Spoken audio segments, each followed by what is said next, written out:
Você sabe o que ocorre numa reunião de apometria?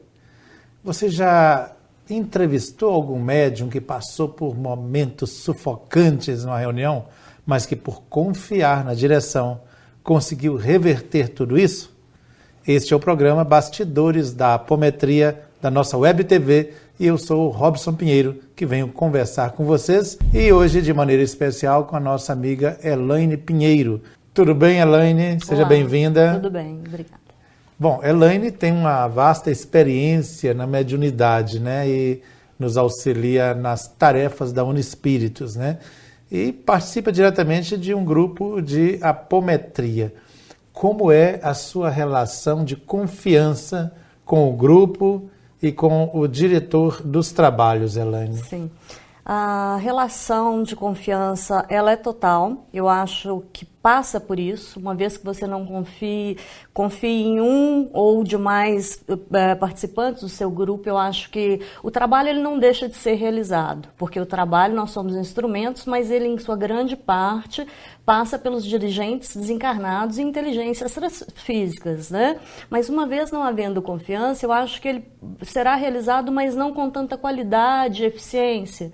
Então, algo que de repente você resolveria em uma sessão, talvez não havendo a confiança, até que haja uma atuação pertinente na causa que levou aquele, vamos dizer assim, consulente até lá, demandará um tempo maior, de 2, 3 sessões, talvez. E aí a confiança é fundamental para que o trabalho se realize Sim. tanto mais rápido quanto com mais eficiência. Com mais qualidade, mais sim, qualidade, com né? certeza. Tá. Elaine, e o que você diz, tem um tema que a gente aborda sempre nos estudos, que a gente chama de alvo discordante. Quando não existe essa relação íntima que eu estou falando, energética, com o dirigente, e o médium, depois de desdobrado, resolve fazer por conta própria outra coisa e não aquele foco do trabalho. Ou seja, o alvo discordante acaba atrapalhando a tarefa da noite. Como que você vê isso e a necessidade de estar sintonizado sempre com o dirigente, tanto espiritual quanto dirigente do trabalho, para evitar esse alvo discordante? Olha, no nosso grupo nós costumamos dizer que o campo de atuação, ou digamos campo de batalha, dependendo do que estiver acontecendo no atendimento de apometria, não é um momento de questionamento. Então, se você tem alguma técnica, algum procedimento, eu acho que o momento... Porque sempre haverá algum questionamento, alguma coisa a esse respeito. Então, tem um espaço para conversa, né? A respeito do anterior, em que você lê a anamnese, se tiver questionamentos, você pode fazer, ou até mesmo fora do momento daquela reunião em específico, né? Porque existem procedimentos que aplicamos em diversos casos, mas a hora de atuação, ela não é aberta a questionamento vindo do seu dirigente ou do grupo. Nós somos uma equipe, não uma eu-equipe, né? E tirando as questões de segurança energética que essa pessoa pode se comprometer ou comprometer ao grupo também. E uma outra coisa, a velocidade lá é a velocidade do pensamento. Então isso é muito importante. É tudo muito intenso, principalmente, né? É intenso, é rápido, é uma linha temporal, ouso dizer, bem diferente da nossa. Então lá... Lá, você vai na reunião de apometria. Principalmente quando você está desdobrado, digamos assim, no plano astral. Se você tem uma fração de segundo de um questionamento, dependendo do espírito com quem você está lidando, aquela fração de segundo será suficiente para ele exercer algum tipo de atuação ou de influência em você que talvez comprometa o trabalho. Ou seja, quanto maior segurança o médium tem, mais eficaz é o resultado. Com certeza. E quanto maior insegurança tem, aí de repente ele pode dar a perder o trabalho. Exatamente. Né? Ocorreu comigo uma vez, eu como médium, um caso de alvo secundário, né, que não era o alvo do trabalho. Desdobrado, Bezerra de Menezes e José nos convidaram para ir na Santa Casa de Misericórdia fazer uma tarefa à noite, desdobrado. Eu fazia essa tarefa como encarnado, quinzenalmente, eu e o Rodrigo, e aí uma noite a gente foi lá para atender.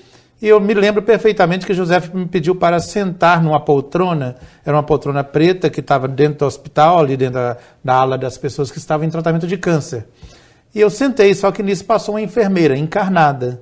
uma enfermeira, a hora que eu ia sentar para doar ectoplasma, porque ele precisava fazer uma cirurgia num paciente, eu olhei a face, a pele da enfermeira e só pensei assim, nossa, que pele bonita, parecendo tendo pele de criança.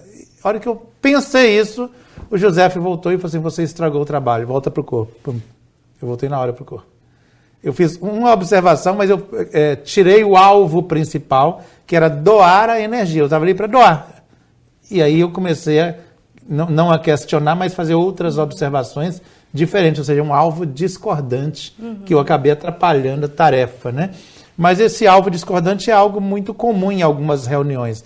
A que você se dá, você acha que contribui muito para não haver esse alvo discordante? É a confiança do médium na direção? É o comprometimento do médium?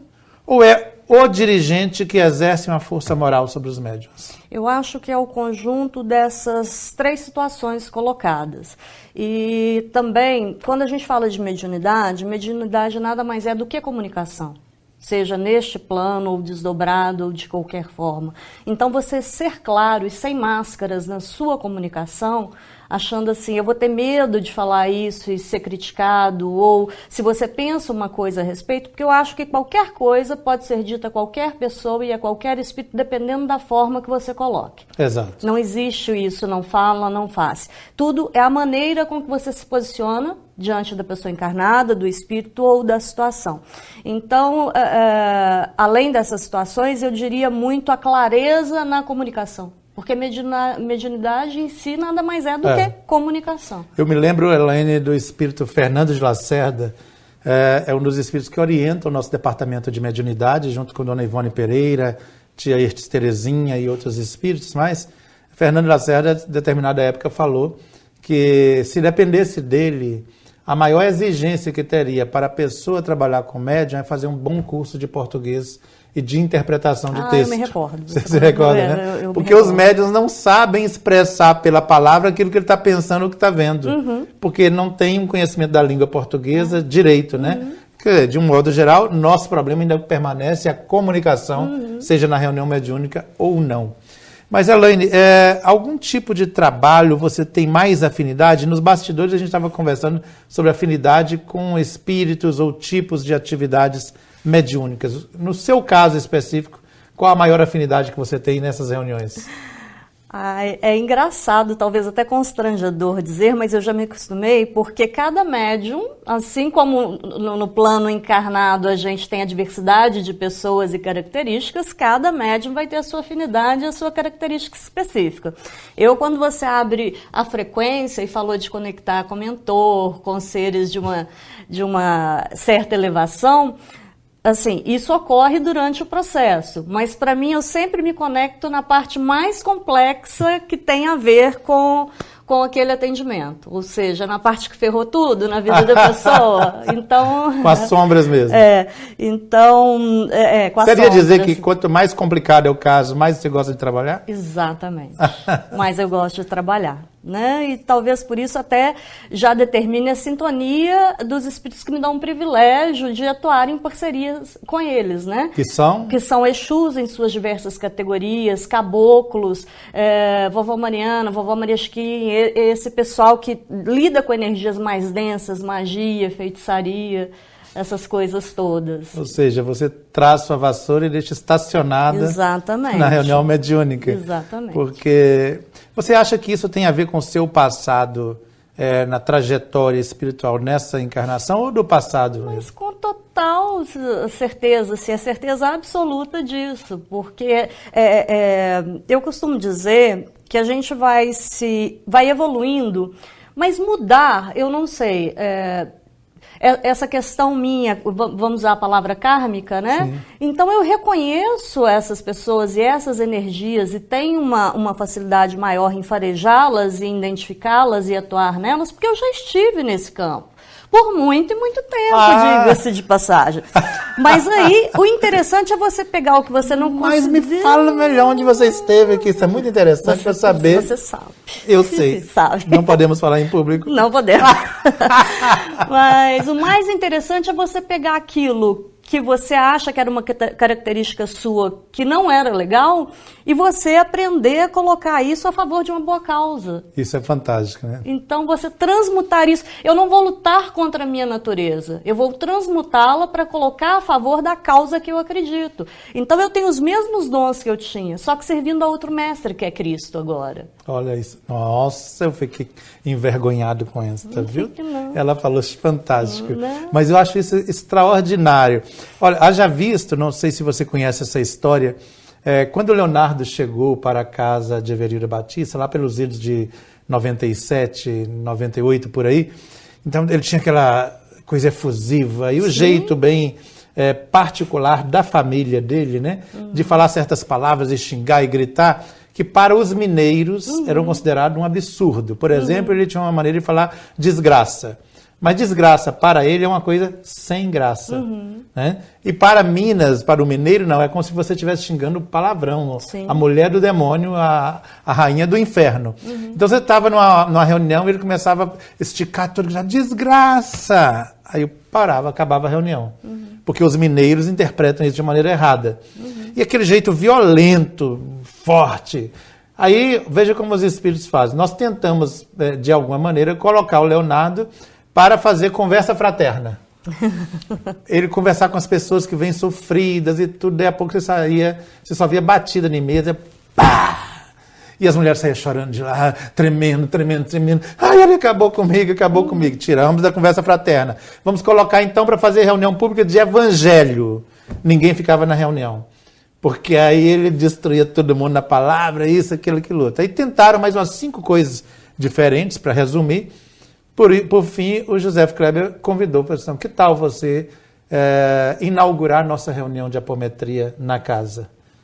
E aí descobriu que a suposta violência dele era a ferramenta que ia ser usada para deter o mal, para deter os espíritos trevosos que só entendiam dessa linguagem.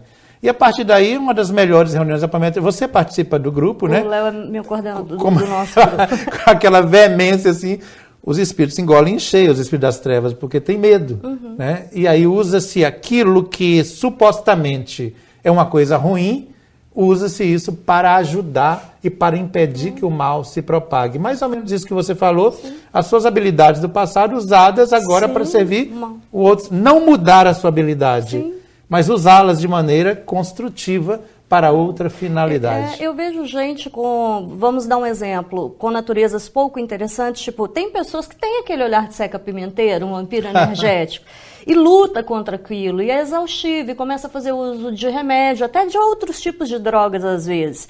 E, na realidade, quando ela precisa, é tomar posse daquilo, reconhecer, porque energia, a natureza dela não deixa de ser essa, mas a energia é altamente moldável, modulável.